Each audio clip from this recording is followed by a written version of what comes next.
Yoga means to unite. Yoga really helps unify the world, and it's really great for the world to share on this day. Yoga is a way of life, a way to live in harmony with self, with others, and with nature.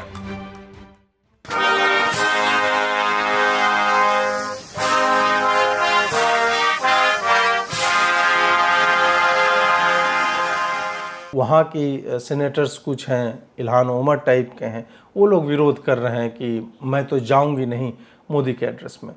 तो आप मत जाइए। हमारे यहाँ भी राम खिलावन है, उसने विरोध किया था डोनाल्ड ट्रंप के आने का और बराक ओबामा के भी आने का। उससे ओबामा को क्या फ़र्क पड़ गया? इस तरह की छवि वाले लोग जो आईसिस का और तालिबान का जो है सपोर्टर रही है, जो हर तरह के आतंकी वारदातों का सपोर्टर रही है, तो वो नहीं आए तो बेहतर है। अब कांग्रेस वाले संसद भवन के उद्घाटन में नहीं गए तो क्या हो गया? ढह गया संसद भवन? नहीं, वहीं पे है। एक जितने में हॉलीवुड की एक फिल्म बनती है, हम उतने में मंगलयान जो है प्रक्षेप कर देते हैं। वो नरेंद्र मोदी की दूरदर्शिता को रिकॉग्नाइज कर रहा है कि ये आदमी अपने राष्ट्र को किस तरह से देखता है, ना कि उसको नरेंद्र मोदी का शर्ट और उसकी बंडी जो है पसंद आ गए, बोला कि हाँ मैं तो फैन हो गया। नहीं, उसने देखा कि एक लैंड ऑफ अपॉर्चुनिटी है और वहाँ मुझे इनवाइट किया जा रहा है कि आप यहाँ आकर अपनी कार बनाइए। ऐसे लोग जब मिलते हैं तो वो नरेंद्र मोदी नाम के व्यक्ति से नहीं मिलते हैं, वो उसके विजन से मिलते हैं जिसका अपने राष्ट्र के लिए कि ये एक लैंड ऑफ अपॉर्चुनिटीज़ है। तुम जब भी योग करोगे तो तुम्हें भारत की स्मृति होनी चाहिए कि ये भारतीयों का दिया गया उपहार है। अब तुम्हारे नेहरू जी को बुलाया गया था, उसके बारे में तो JFK के साथ उनकी बातचीत पे एक पुस्तक में अंश है कि इससे घटिया स्टेट विजिट करने वाला कोई वर्ल्ड लीडर था नहीं। जेफ कैनेडी के ये बोल हैं कि नेहरू से बेकार गेस्ट हमने नहीं देखा। फिले मिनियन बोलते हैं उसको, बीफ का एक सबसे महंगा कट होता है, वो खाने की इच्छा उन्होंने और उनकी पुत्री जो इंदिरा जी वो भी गई थी, उन्होंने जताई और वो खाया। तुम ट्रक पे यात्रा कर रहे हो और किससे मिल रहे हो फिर भारत के ही बारे में विष्ठा करने के लिए, जो तुम्हारा ही एक कांग्रेस का वर्कर है जो अमेरिका में ट्रक चला रहा है और उससे बातें तुम कर रहे हैं। और दूसरे तरफ एक प्रधानमंत्री है जिससे इलॉन मस्क मिल रहा है, नील डिग्रास टाइसन मिल रहा है और नोबेल लॉरिएट्स मिल रहे हैं और भी अलग अलग इंडस्ट्री के लीडर्स मिल रहे हैं। तो दोनों में स्टार्क डिफरेंस है और यही सत्य है। नमस्कार दोस्तों, आज हम चर्चा करने जा रहे हैं मोदी की अमेरिका यात्रा के ऊपर, जहां पे लगातार हमने सुना है कि तरह तरह की व्यावसायिक डील्स होंगी, जिसमें सामरिक डील्स जैसे जेट इंजन को लेकर के है और भी टेक्नोलॉजी ट्रांसफर्स की बात होगी। इन सब को लेके एक ग्रैंड वेलकम अमेरिका में हो रहा है। 10-15 दिनों से अमेरिकी मीडिया का टोन जो है बदला हुआ नज़र आ रहा है। जो कल तक ह्यूमन राइट्स पर लेक्चर देते थे वो अचानक से बोल रहे हैं कि नहीं, भारत में एकदम थ्राइविंग डेमोक्रेसी है। और उसके इतर एक और चीज़ है कि कांग्रेस की पूरी लॉबी जो है एक टूल किट आप कह सकते हैं कि एक्टिवेट हो गया है, जो इसको डिमीन कर रहे हैं। कोई कुछ भी लिख रहा है कि पैसे के लिए अमेरिका ये सब कर रहा है, ह्यूमन राइट्स का रिकॉर्ड जो है उसको देखना चाहिए। ये कांग्रेस से एक निष्कासित नेता है संजय झा जी, वो उन्होंने ऐसा लिखा है। तो इसी सब के दायरे में रहते हुए वैसे प्रश्नों का उत्तर देने की चेष्टा करूँगा कि क्या ये वास्तव में कोई दोस्ती है अमेरिका और इंडिया की? क्या ये चीन और रूस के संदर्भ में देखा जाना चाहिए? क्या इसे हम भारत की उभरती अर्थव्यवस्था के रूप में देखें? यह भी प्रश्न आता है कि भारत स्वयं क्यों नहीं बनाता? हम जब कहते हैं कि हमारे पास टेक्नोलॉजी है, हम 5वीं सबसे बड़ी आर्थिक शक्ति हैं, तो उसके बाद भी भारत में क्यों नहीं हम मैन्युफैक्चर कर पा रहे हैं? जैसे एयरबस को 500 विमानों की जो है ऑर्डर दिया है इंडिगो ने। प्रश्न आता है कि हम क्यों नहीं बना सकते हैं? इन सब प्रश्नों का उत्तर, और इलॉन मस्क हो गए या नील डिग्रास टाइसन जो एस्ट्रोफिजिसिस्ट हैं, उनसे जो मुलाकात हुई है मोदी की, नोबेल लॉरिएट से मुलाकात हुई है, वहाँ के और भी बिजनेस लीडर से उनकी भेंट हुई है, इन सब का क्या आशय है? क्या ये बस ऐसे ही हो रहा है या इसका कुछ प्रभाव जो है भारत की अर्थव्यवस्था पर, भारत के बाज़ार पे पड़ने वाला है? सबसे पहली बात है कि क्या यह कुछ विशेष है? नहीं, विशेष नहीं है। दो बड़ी आर्थिक शक्तियां हैं। भारत एकमात्र अभी एक बहुत बड़ा मार्केट जो है इन लोगों के लिए है, और इस कारण से उनके व्यावसायिक इंटरेस्ट जो है इधर भारत को लेकर के अमेरिकी कंपनियों के भारत में हैं, क्योंकि और कहीं मतलब इतना बड़ा कंज्यूमर मार्केट है नहीं। तो वो जो है इस तरह के समझौते और इस तरह की बातें होती रहती हैं।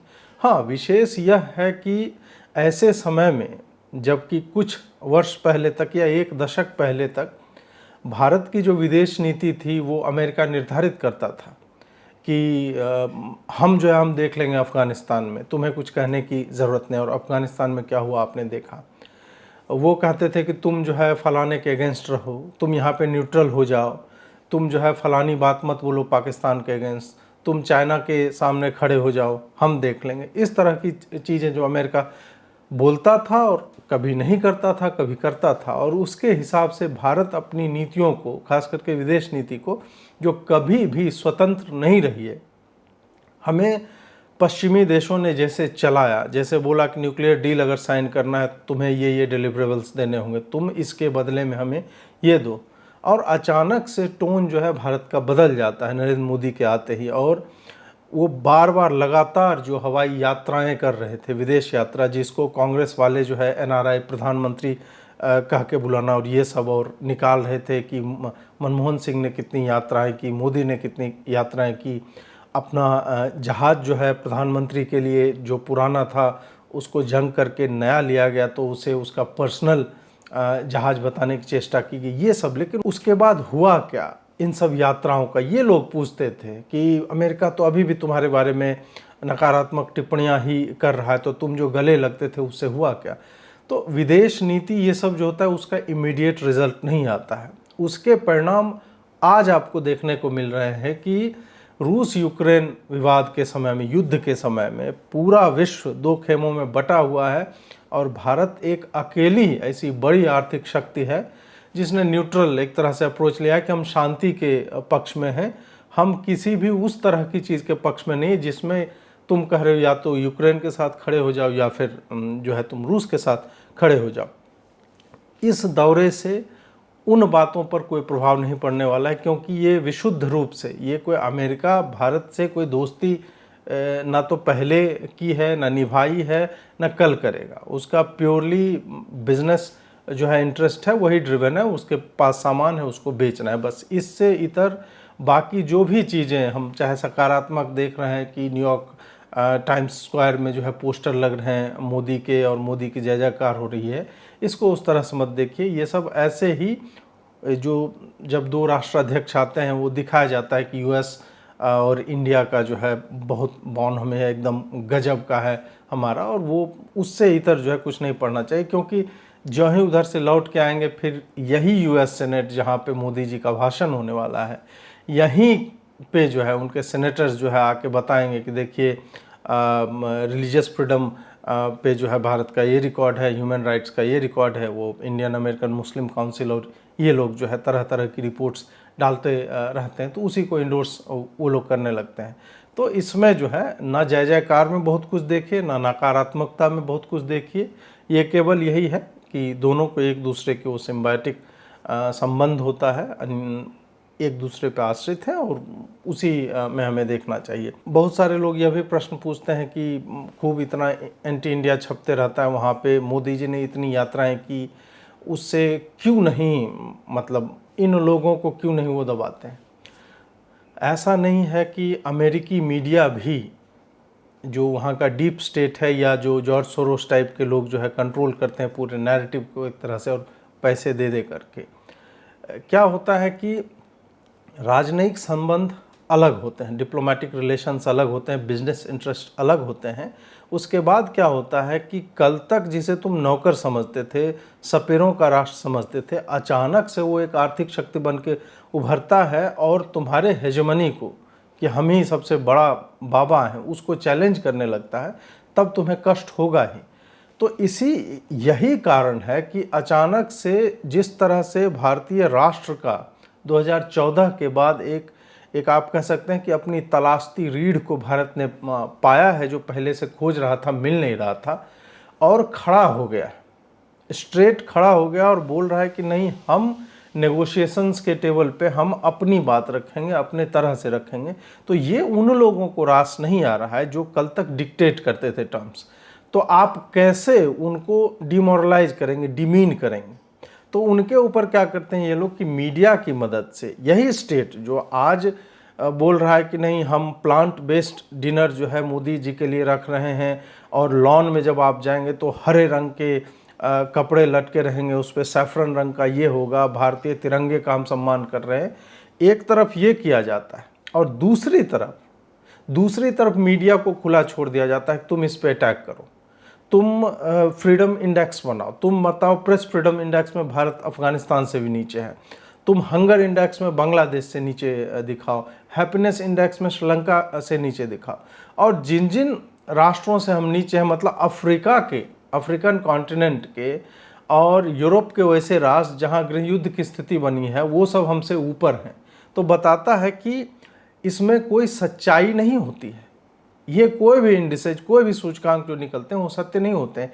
ये उसी वेस्टर्न हेजिमनी का ये एक आप कह सकते हैं कि बैकडोर से आर्म ट्विस्टिंग का तरीका है, जहाँ पे ये चाहते हैं कि तुम अपनी औकात में रहो। दूसरा इसका उद्देश्य होता है कि हम किसी भी तरह से, चाहे इलॉन मस्क हो या एप्पल हो या गूगल हो, माइक्रोसॉफ्ट हो, ऐसी बड़ी कंपनियां जो भारत में निवेश करना चाहती है, जिसे भारत लुभा रहा है, जिसे नरेंद्र मोदी जो है लुभा रहे हैं, उनको क्या करो कि उनमें ये डर भरो और अपने यहाँ के कैंसिल कल्चर के माध्यम से, जो इनके यहाँ रोड पे जो इतने तरह तरह के विरोध प्रदर्शन होते रहते हैं, उसके माध्यम से इनको टारगेट करो कि अरे तुम किस देश में जा रहे हो, वहाँ पे तो मुसलमानों को मारा जा रहा है, वहाँ तो दलितों की स्थिति ये है, वहाँ तो ह्यूमन राइट्स वायलेशंस होते हैं, तुम अपने आप को उस व्यक्ति के साथ एसोसिएट कर रहे हो जिसके सर पे दंगों का दाग है, जिसके यहाँ पे लगातार दंगे होते हैं, वो चुप बैठता है। इस तरह के आप कह सकते हैं कि साइऑप्स होते हैं, तरह तरह के आर्म ट्विस्टिंग के टेक्निक्स होते हैं। तो ये जो है ये वहाँ की भी सरकार के नियंत्रण में उस तरह से नहीं होता है, ना ही वो ऐसा करना चाहते हैं, क्योंकि वहाँ की सरकार का पर्पस वहाँ की मीडिया सॉल्व कर रही है और वो अपना हाथ धो लेंगे कि नहीं, हमारे यहाँ तो मीडिया इंडिपेंडेंट है, वो अपने हिसाब से विचार रखते हैं, हम इसमें क्या कर सकते हैं। तो इस कारण से मोदी की विदेश यात्राओं का या उसके अपने पर्सनल रैपो का वर्ल्ड लीडर्स के साथ मीडिया में जो नकारात्मक कवरेज होती है उसका कोई असर नहीं पड़ता। अब एक बात आती है कि कांग्रेसी हैं, जो अपने यहाँ के कांग्रेसी हैं वो लोग, फिर वहाँ की सीनेटर्स कुछ हैं इल्हान ओमर टाइप के हैं, वो लोग विरोध कर रहे हैं कि मैं तो जाऊँगी नहीं मोदी के एड्रेस में। तो आप मत जाइए। हमारे यहाँ भी राम खिलावन है, उसने विरोध किया था डोनाल्ड ट्रंप के आने का और बराक ओबामा के भी आने का। उससे ओबामा को क्या फ़र्क पड़ गया? हमारे यहाँ भी कई लोगों ने विरोध किया था। जब मुझे लगता है किरोड़ीमल कॉलेज में था और उस वक्त जॉर्ज बुश की यात्रा संभवतः थी, तो उस वक्त जो है हमारे कॉलेज के टॉयलेट्स में पोस्टर जो है वामपंथियों ने लगाए थे कि ये जो है नरसंहार करने वाला है, इसका विरुद्ध। उससे क्या फ़र्क पड़ गया जॉर्ज बुश को या भारत अमेरिकी संबंधों को? तो इल्हान ओमर जो अपने भाई की पत्नी बनके, जिसके बारे में कहा जाता है कि वो भाई की ही पत्नी बनके यूएस आई ताकि उसको सिटीजनशिप मिल जाए, इस तरह की छवि वाले लोग जो आईसिस का और तालिबान का जो है सपोर्टर रही है, जो हर तरह की आतंकी वारदातों का सपोर्टर रही है, तो वो ना ही आए तो बेहतर है। अब कांग्रेस वाले संसद भवन के उद्घाटन में नहीं गए तो क्या हो गया? ढह गया संसद भवन? नहीं, वहीं पे है। उसी तरह से चाहे ये लोग आए ना आए, कुछ बोलते हैं, ये सब कुछ एक नॉइज़ है, उसके बियॉन्ड हमें कुछ भी नहीं देखना चाहिए। कुछ लोग मतलब इससे उत्साहित हो रहे हैं, तो उस पर मेरा वापस वही कहना है कि ये कोई दोस्ती नहीं होती है, ये व्यवस्था है एक दूसरे की आवश्यकता है, एक दूसरे को लेकर के बेचना इनकी व्यवस्था है और ख़रीदना हमारी व्यवस्था है। क्योंकि हमारे यहाँ मैन्युफैक्चरिंग उस तरह से अभी उभरा नहीं है, इस कारण से हमें बाहर से कुछ चीज़ें लेना पड़ रहा है। तो इसमें इसके बियॉन्ड मुझे नहीं लगता है कुछ भी देखने की आवश्यकता है। अब प्रश्न आता है कि ये डील्स जो हो रहे हैं ये क्यों आवश्यक हैं, क्या होगा, क्या है डील्स में?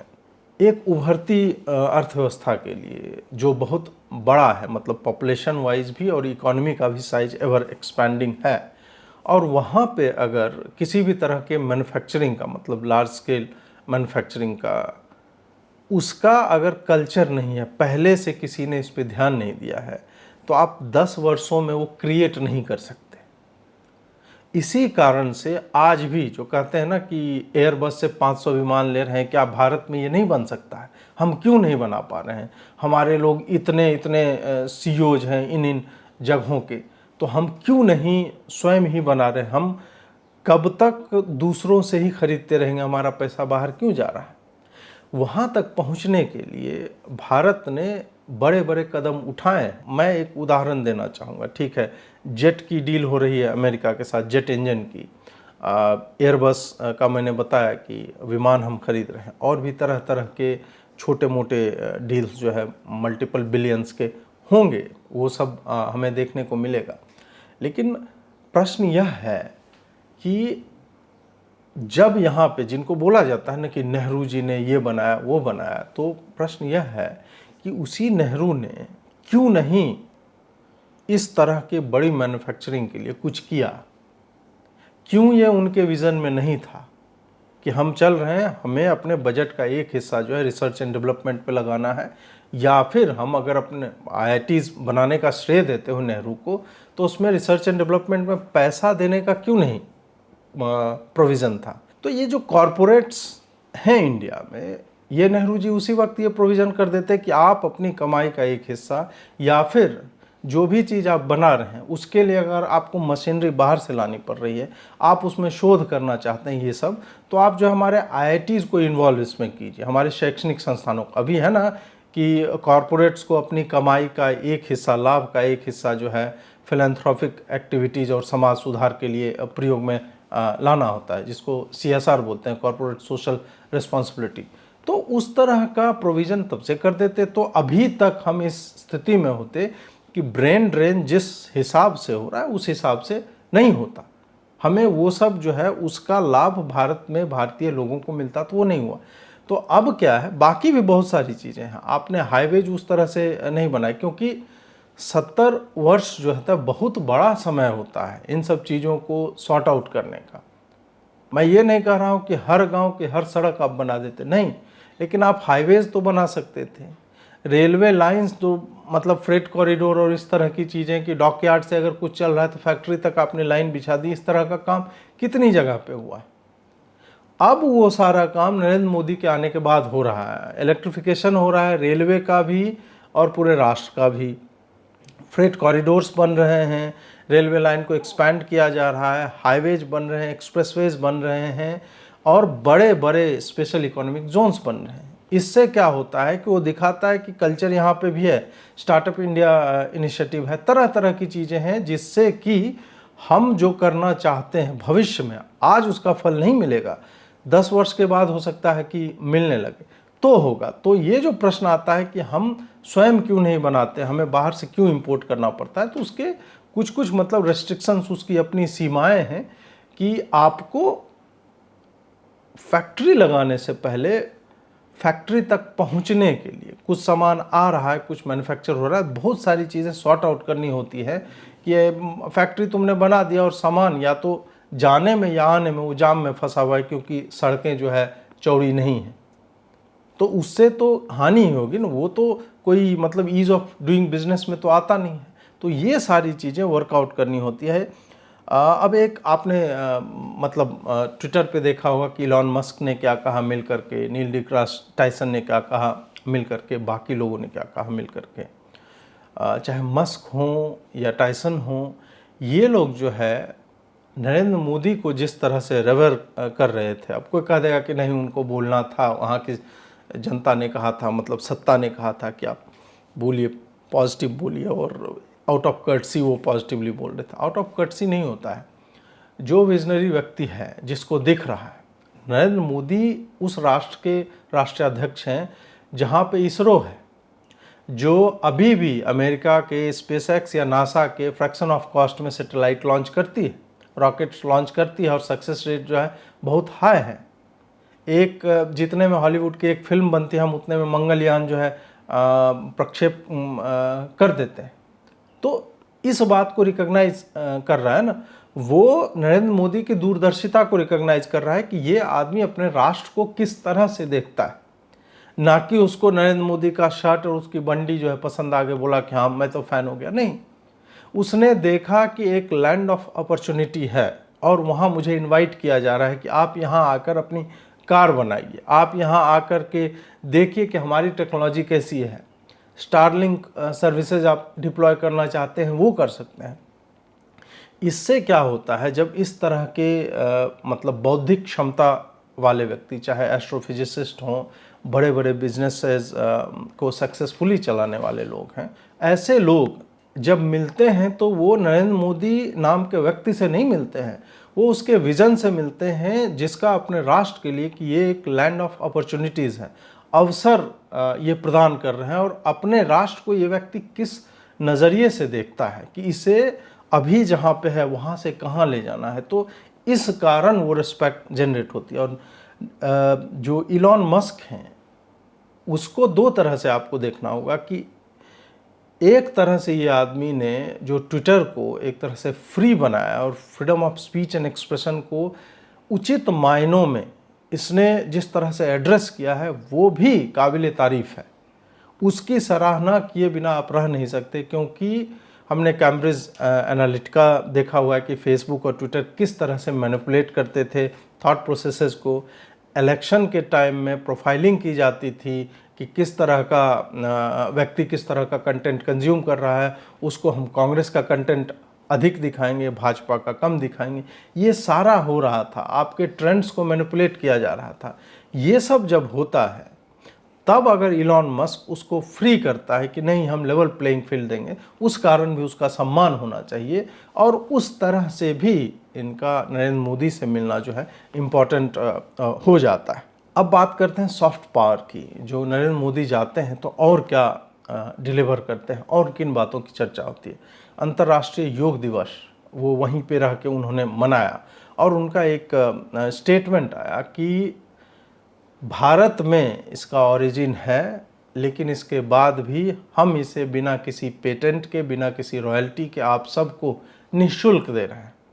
ये स्टेटमेंट बहुत ही अधिक महत्वपूर्ण हो जाता है इस सेंस में कि पिछले कुछ वर्षों से आप देखेंगे कि योग को अमेरिका और बाकी जगह पे जो है उसके पोज को पेटेंट कराया जा रहा है। हमने देखा है कि जो भारतीय चीज़ें, बासमती का पेटेंट जो है अमेरिका ले लिया, नीम का पेटेंट ले लिया, इस तरह से। और वैसे समय में एक प्रधानमंत्री का कि और पूरे विश्व में और यूएन में जाके एक इंटरनेशनल डे ऑफ योग जो है वो बना देना, ये बताता है कि हम जो हमारी इंटेलेक्चुअल प्रॉपर्टी है उसको कैसे अपना बना रहे हैं, लोगों को विश्वास करवा रहे हैं कि ये भारत का है। ये जो तुम मिस इंटरप्रिटेशन कर रहे हो, जिस भी कारण से कर रहे हो, वो उचित नहीं है। तुम जब भी योग करोगे तो तुम्हें भारत की स्मृति होनी चाहिए कि ये भारतीयों का दिया गया उपहार है, जिसके लिए तुम्हारे जैसे कैपिटलिस्ट सोसाइटी को भी, जहाँ पे हर चीज़ का एक प्राइस है, हम तुम्हें निःशुल्क उपलब्ध करवा रहे हैं और तुम्हारे आरोग्य के लिए, तुम्हारे स्वास्थ्य के लिए हम तुम्हें दान स्वरूप दे रहे हैं। तो ये सॉफ्ट पावर जो एग्जर्ट करना, ये भी बताता है कि भारत धीरे धीरे, जो हम कहते हैं कि वर्ल्ड में इसकी जो एक हैसियत है, अपना स्टैचर है, वो किस तरह से उसको धीरे धीरे पुश कर रहा है ऊपर की तरफ। एक और चीज़ आई कि जब नरेंद्र मोदी का फ़ोटो और ये पूरा इस तरह से चल रहा था, तो ऑब्वियस सी बात है कि कांग्रेस के नेताओं के स्थान विशेष में दर्द तो होगा ही। उनके चाटुकार, उनके चमचे ट्विटर पे उल्टा सीधा बहुत लिख रहे थे। फिर जो उन्होंने दिखाना शुरू किया कि नहीं, ऐसा थोड़ा है कि नरेंद्र मोदी ही गया है यूएस, हमारे भी नेहरू जी को बुलाया गया था। अब तुम्हारे नेहरू जी को बुलाया गया था, उसके बारे में तो JFK के साथ उनकी बातचीत पे एक पुस्तक में अंश है कि इससे घटिया स्टेट विजिट करने वाला कोई वर्ल्ड लीडर था नहीं। जेफ कैनेडी के ये बोल हैं कि नेहरू से बेकार गेस्ट हमने नहीं देखा। वो वॉक पे जो एक तस्वीर है घूमती रहती है, उस पे जा रहे हैं, तो उसमें लिखता है लेखक कि वो बड़े बड़े मतलब प्रश्न पूछ रहे थे और नेहरू जो है एक शब्द में, दो शब्द में इस तरह के उत्तर दे रहा था। उसको लग रहा था कि he shit bothered about anything from his own country. तो इसी तरह का आइजनहावर के साथ भी उनका है स्टेट विजिट का, उसके ही फ़ोटो हैं। एक डिक्लासिफाइड फाइल आई जिसमें यह कहा गया कि वो बीफ फिले मिग्नोन बोलते हैं उसको, बीफ का एक सबसे महंगा कट होता है, वो खाने की इच्छा उन्होंने और उनकी पुत्री जो इंदिरा जी वो भी गई थी, उन्होंने जताई और वो खाए। और उन्होंने बोला कि इस पूरे को जो है आप क्लासिफाइड रखें, क्योंकि अगर हम आज बीफ खाते देखेंगे और रिपोर्ट हो जाएगा इंडिया में तो हमारी छवि को, जो गाय और बछड़ा हमारा चुनाव चिन्ह हुआ करता था कांग्रेस का एक तरह एक समय पे, तो वो उस छवि पे जो है बहुत नकारात्मक असर पड़ेगा और चुनाव हम हार जाएंगे। इस तरह के आप सोचिए कि एक हिंदू अपने आप को भले एक्सीडेंटल हिंदू ही कहता था या फिर जो हिंदुओं का वोट लेता था, वो वहाँ पे बीफ क्यों मांग रहा है खाने के लिए। ये छोटी बात नहीं है। बीफ जो है ना, इस संदर्भ में एक एलिटिज्म का भान कराता है कि अरे इंडियन है लेकिन बीफ खाता है, हमारी तरह का है। तो नेहरू की जो इन्फीरियॉरिटी अपनी थी अपने राष्ट्र को लेकर के, वो यही तो थी कि वो हमेशा अपने आप को अपनी भारतीयता में ट्रैप्ड फील करता रहा, क्योंकि वो कहता एक्सीडेंटल हिंदू, तुम अपने हिंदू होने को लेकर के शर्मिंदा हो, लज्जित हो, तो उसमें तुम ट्रैप्ड हो। तुम भारत की बात कहीं विदेश में दौरे हुए नेहरू के, तो क्या उखाड़ लिया उसका, आपको मिला क्या, क्या लेकर के तुम वहाँ से आ गए। तुम जाते थे और 4 सिक्के तुम्हारे फेंक दिए गए, और तुम्हारी इमेज किस तरह की थी। एडवीना वाले कांड के बाद नेहरू का इमेज किस तरह का रहा है पूरे विदेशों में। आप जो है दूरदर्शन पे एक इसका इंटरव्यू है, वो जाके दूरदर्शन के आर्काइव का है, उसमें बोल रहा है कि भारत में भुखमरी क्यों है, तो बोल रहा है कि भारत के लोग बहुत ज़्यादा खाते हैं। इस तरह की चीज़। या आपने देखा होगा कि विदेश के किसी राष्ट्राध्यक्ष के साथ नेहरू है और सामने में सपेरा बीन बजा रहा है, उसको देख के हंस रहा है। तो इस तरह से अपनी ही भारतीयता पे विष्ठा करने वाला प्रधानमंत्री, उसको कोई विदेश में क्यों सीरियसली लेगा। तो वो अपने एक्सेप्टेंस के लिए वो बीफ खा रहा है कि नहीं नहीं, हम हमारा रंग थोड़ा काला है लेकिन बीफ हम भी खाते हैं, हमें स्वीकारिए आप। हम नेहरू हैं तो क्या हो गया, हम ब्राह्मण हैं तो क्या हो गया, मैं तो बीफ खाता हूँ। तो इस स्वीकारिता के लिए वो लालायित रहते थे। तुम कहाँ मोदी और कहाँ नेहरू, क्या मतलब कोई तुलना है ही नहीं।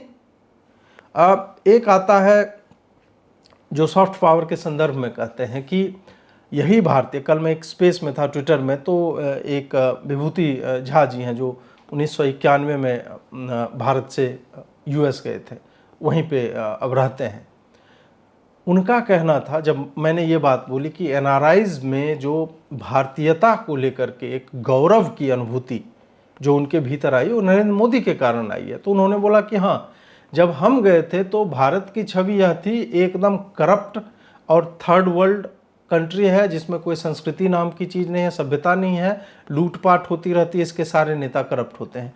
और अब भारत को सम्मान की दृष्टि से देखा जाता है, प्रतिभावान लोग हैं और वहाँ के लोग आपके राष्ट्र निर्माण में सहयोग देते हैं। तो ये जो छवि का परिवर्तन है कि भ्रष्ट है, थर्ड वर्ल्ड है, बेकार होते हैं, मतलब एकदम असभ्य होते हैं, वहाँ से कि नहीं देखो आपके राष्ट्र की बड़ी बड़ी कंपनियों के सीईओज इंडियंस हैं और इस बात को अब रिकॉग्नाइज किया जाता है, तो ये बहुत बड़ी बात है। अंत में एक जो और बात इसी दौरे से संबद्ध है, आपको अपेरेंटली नहीं दिखेगा लेकिन जुड़ा हुआ है, वो ये है कि कल सोनिया गांधी ने एक वीडियो रिलीज किया है और उन्होंने मणिपुर में जो चल रहा है उसके ऊपर जो है चिंता व्यक्त की है। हालांकि मैं यह नहीं कह रहा हूं कि बीजेपी ने मणिपुर में बड़ा अच्छा काम किया, कुछ भी काम नहीं किया। बैकग्राउंड में अगर वो कुछ कर भी रहे हैं तो उनके बैकग्राउंड में कुछ करके और 3 महीने बाद उसे मास्टर स्ट्रोक बुलाने तक 100-150 जो है लोग मणिपुर के मर चुके हैं और हज़ारों डिस्प्लेस हुए हैं। तो भाजपा को ये तो झेलना पड़ेगा। लेकिन सोनिया गांधी उस समय वीडियो ला रही है जब भारत के प्रधानमंत्री विदेशी दौरे पे हैं। राहुल गांधी भारत के प्रधानमंत्री के विदेशी दौरे से कुछ समय पहले वहां जाके पूरा एंटी इंडिया बातें कर रहे हैं, जिस पे मैंने रोस्ट भी किया और बाकी भी आप जाके अगर इच्छुक है तो देख सकते हैं। उसके साथ ही मणिपुर में ये जो हो रहा है वो कुछ विदेशी ताकतों का हाथ है, वो लोग इनको इंसाइट कर रहे हैं, वही वेपन भी दे रहे हैं, ये भी है। तो ये सब कुछ जो है ना, ये मिला हुआ एक श्रृंखलाबद्ध तरीके से हो रहा है। तो सोनिया गांधी जो मणिपुर पे चिंतित है, वो बताए ना कि नॉर्थ ईस्ट में बॉम्बिंग्स जो हुई हैं, कारपेट बॉम्बिंग्स, कोई टारगेटेड नहीं कि हम टेररिस्ट को बॉम्ब कर रहे हैं, मिलिटेंट को नहीं, जो करवाया है वो किस किस प्रधानमंत्री के समय में हुआ है, ये भी सोनिया गांधी को याद करना चाहिए। सोनिया गांधी को ये भी याद करना चाहिए कि नरेंद्र मोदी से पहले कितने प्रधानमंत्री नॉर्थ ईस्ट के दौरे पे गए हैं और कितनी बार गए हैं, उन्होंने कितने ब्रिजेज बनवा दिए, वहाँ पे किस तरह की सड़कें बनवा दी, क्या रेलवे लाइन को एक्सटेंड करने की सोची? नहीं सोची। ये सब तो तुम्हारा जो अभी आ रहा है ना कि नहीं नहीं मैं मणिपुर को लेके चिंतित हूँ, ये कुछ उसी तरह से है कि आदि पुरुष को लेके वामपंथी भी जो है गरियाए जा रहे हैं। उनको राम के या रामायण के मिस पोर्ट्रेयल से कोई लेना देना नहीं, वो केवल मज़े ले रहे हैं कि तुम्हारा जो था ना हिंदू हृदय सम्राट, उसने देखो क्या किया है, अब हम भी मज़े लेंगे। तो उसी तरह से इसको भी देखना चाहिए। ये सब एक टूल किट का हिस्सा है। और अंत में जाते जाते मैं यही कहना चाहूँगा कि दोनों नेताओं के अमेरिका यात्रा का आप अंतर देख लीजिए। राहुल गांधी गया, पहले तो हर जगह पे जो जमीयत जो है या पाकिस्तानी जो टेररिस्ट संस्थाएं हैं उनके द्वारा प्रायोजित मतलब प्रोग्राम्स में हो गया, और वहाँ पे भारत के बारे में क्या बोला ये सबको पता ही है, वो हो गया। और उसके बाद तुम ट्रक पे यात्रा कर रहे हो और किससे मिल रहे हो, फिर भारत के ही बारे में विष्ठा करने के लिए, जो तुम्हारा ही एक कांग्रेस का वर्कर है जो अमेरिका में ट्रक चला रहा है, और उससे बातें तुम कर रहे हैं। और दूसरे तरफ एक प्रधानमंत्री है जिससे इलॉन मस्क मिल रहा है, नील डिग्रास टाइसन मिल रहा है, और नोबेल लॉरिएट्स मिल रहे हैं, और भी अलग अलग इंडस्ट्री के लीडर्स मिल रहे हैं। तो दोनों में स्टार्क डिफरेंस है, और यही सत्य है, यही मूल सत्य है तुम्हारा कि तुम कहाँ पे हो, तुम वही ट्रक में नाचते रह जाओगे, गोप्रो लगा के रात में जाओगे और बताओगे कि नहीं मैं तो ऐसे ही चढ़ गया जी ट्रक में, और भारत यात्रा के नाम पे मतलब थोड़ी देर पैदल चल लिया और बाकी टाइम जो है एसी कंटेनर्स में घूम रहे हैं। और दूसरी तरफ ये एक नेता है जो सोता नहीं है, जो हवाई जहाज़ पे ही अगर कुछ आधिकारिक कार्य हैं तो वो भी निपटा लेता है, और जितने भी समय वहाँ पे होता है ऐसे राजकीय दौरों पे तो लगातार लोगों से मिलता रहता है, और वहाँ पे भारत को एक उभरती हुई अर्थव्यवस्था के रूप में दिखाता है, और एक लैंड ऑफ अपॉर्चुनिटीज़ इस तरह की भूमि के रूप में प्रोजेक्ट करता है कि आप आइए यहाँ पे इन्वेस्ट कीजिए, यहीं रहकर बनाइए और हम आपको सारी सुविधाएं देंगे, आप भारत की ग्रोथ स्टोरी का पार्ट बनिए। यही अंतर है नरेंद्र मोदी और राहुल गांधी जैसे व्यक्तियों में। दोस्तों, आपको यह वीडियो कैसा लगा कमेंट के माध्यम से हमें अवश्य बताएं, लाइक शेयर और सब्सक्राइब करें, हमारा जैसे भी सहयोग कर सकते हैं अवश्य ही करें। जुड़ने के लिए बहुत बहुत आभार, नमस्कार।